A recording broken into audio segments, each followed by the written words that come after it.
Hi, I'm Anna, and I'm 30 years old. This is my real story of infidelity and forbidden love.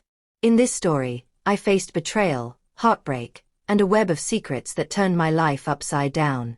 What I discovered within my own family changed everything. It all began on a rainy evening in Frankfurt. I had just returned home after a long day at work. My husband, Marcus, was still at the office, and my stepson, Lucas, was somewhere upstairs. The house felt quiet. Too quiet. As I walked past the bathroom, I heard voices. At first, I thought Lucas might be on a call, but something about the tone caught my attention. Curious, I paused, and that's when I saw it. Through the slightly open door, I glimpsed Lucas with a woman. She stood close to him, her hand brushing against his arm. Her face was partially hidden, but their body language spoke volumes. They were intimate. My heart pounded as she whispered something to him, then quickly slipped out of the bathroom. I was frozen in place. Questions swirled in my mind. Who was she? Why was she here? And what was she to Lucas? The next few days were torture.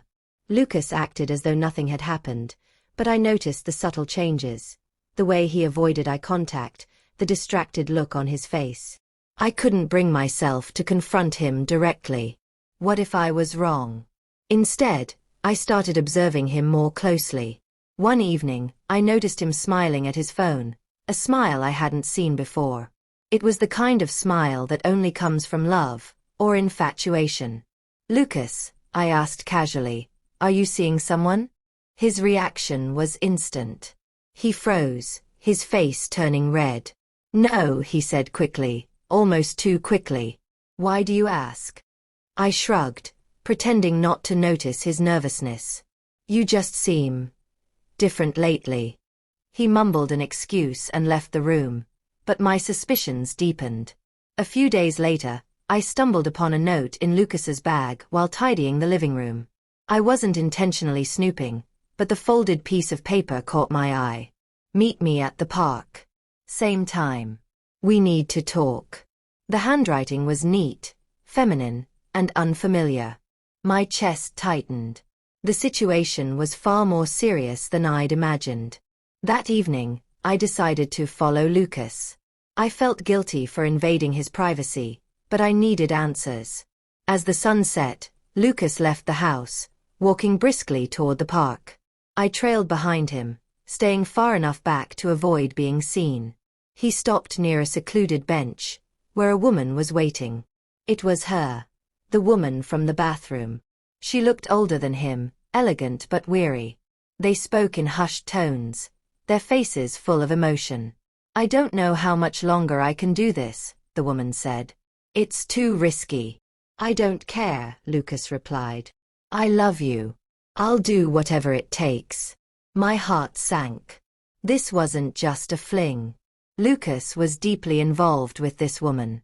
But there was something about her words that hinted at a bigger complication. When Lucas returned home, I couldn't keep quiet any longer. Lucas, I know, I said, stopping him in the hallway. His face went pale. What do you mean? I saw you tonight. At the park. With her.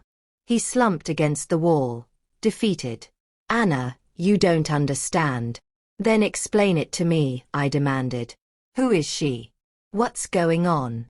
Reluctantly, he told me everything. The woman, Clara, was married, a family friend trapped in an unhappy relationship. They had met through mutual acquaintances, and their connection had grown unexpectedly.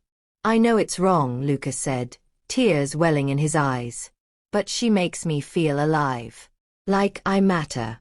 I love her, Anna. I can't just walk away. I wanted to be angry, but all I saw was a young man torn apart by emotions he couldn't control. I understood the pain of feeling invisible, of craving connection. But this wasn't the answer. Lucas, I said gently, you have to end this. For her sake and yours. Over the next few weeks, Lucas withdrew into himself. Clara stopped coming around, and I could see the weight of his decision pressing down on him. One evening, he came to me, his face solemn. It's over, he said quietly. I told her we can't see each other anymore. It hurts, but I know it's the right thing to do. I hugged him, proud of his strength. Sometimes, the hardest choices are the ones that help us grow. As time passed, our family began to heal. Lucas focused on his studies, and Marcus and I worked on rebuilding the connection we had lost. The experience taught me a valuable lesson. Love is complex, messy, and often painful. But even in the darkest moments, there's always a chance for